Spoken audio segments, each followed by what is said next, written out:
The US and Brazil are the two largest exporters of soybeans. China is the world's largest importer of soybeans. Mhm. China was buying all their soybeans from the United States just as a way to kind of make it up a little bit. Like, well, we got to buy the soybeans anyway. Why not buy them from the US to keep the US China trade deficit under control so it doesn't become too politically toxic?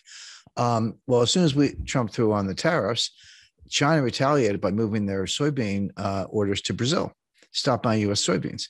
Well, that's not a phone call. I mean, you're talking about vessels, port facilities, agriculture, trucks. How do you get the soybeans to the ports? How many do you grow? Where's the fertilizer coming from? Et cetera, et cetera. And all those parties, the shippers, the cargo, the insurance companies, and so many people involved, banks, letters of credit, it's just a lot involved. They don't like short-term relationships. They say, okay, I'll do it. I want a 5-year contract. And China said, okay. So they reconfigured all those transportation lanes to get the soybeans from Brazil. All of a sudden, you're a U.S. soybean grower. You say, well, what do? Well, we started selling them to the Netherlands because the Netherlands needs soybeans too. So now instead of shipping them from like Port of LA to Ningbo and near Shanghai, we're shipping them from Port of Houston to, I don't know, France, Marseille or someplace. Or Rotterdam. So the point being, you completely scrambled all these supply chain relationships. I talked to the guy who, this is a worldwide endeavor, but he was probably the single most responsible individual for all the significant developments in the supply chain in the last 30 years. And he said to me, he said, Jim, you have to understand, it took us 30 years to build it. We blew it up in 3 years. It's not going to come back overnight. It's going to take 10 years or more to rebuild it. And what I talk about in the book is supply chain 1.0, which is 1989 to 2019, and then supply chain 2.0, which kind of starts now, but is going to go indefinitely because it's going to take a long time to put this together. It's it's like dropping a vase and it breaks in 1,000 pieces. You can't put it back together. You got to go buy a new vase. And that's what's going on with the supply chain. There will be a supply chain, there always is, but the new supply chain will look very different from what we've just come through. Because the whole 30 years of period I'm describing was built on efficiency, lower cost, lower cost, lower cost. It was kind of the Walmart model. So yeah, just-in-time inventory, everyone knows about that, but there's something called cross-docking. That's where a truck pulls up at a warehouse and you unload it. Instead of putting the stuff in the warehouse, you move it to another truck that then goes to a destination. The stuff never goes in the warehouse. Inventories are very expensive.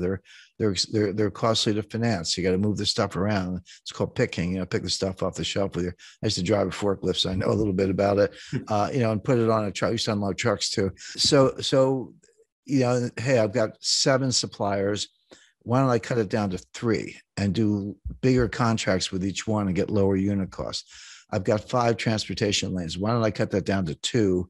Get everything to Los Angeles and Seattle, as the case may be, et cetera. And they did it for 30, and they got costs lower, and Walmart and Amazon were the champions of this, but everyone else was doing it. But they missed something. What they missed was that while they were getting those unit costs lower for consumers, there were hidden costs, and the main hidden cost was you were creating greater frailty. This whole system was subject to a massive, massive breakdown. So, what happens if you have 2 suppliers and they both go on strike? What happens if you have one port of entry and it's backlogged? What happens if you've got cross-docking in warehouses and there aren't enough trucks? There are 80,000. We need 80,000 drivers. Wish they'd hire them instead of these IRS agents. But the point being, it is breaking down all across the board. Now, can it be put back together? Yes, but the biggest difference between 2.0 and 1.0, this goes by different names. Janet Yellen called it friendshoring, and Macron called it a constellation of nations club, if you will. So you'll still have trading partners, you'll still have outsourcing, you'll still have transportation lanes, but it'll be members only. It'll be basically democratic, kind of liberal republics, Western Europe, the EU, of course, US, Canada, Australia, New Zealand, Japan, India, we expect to be included. Friendly nations, but China's out. We're decoupling from them. They're decoupling from us. This isn't US driven. The US is participating, but this is what China wants too. Both sides are decoupling as fast as they can.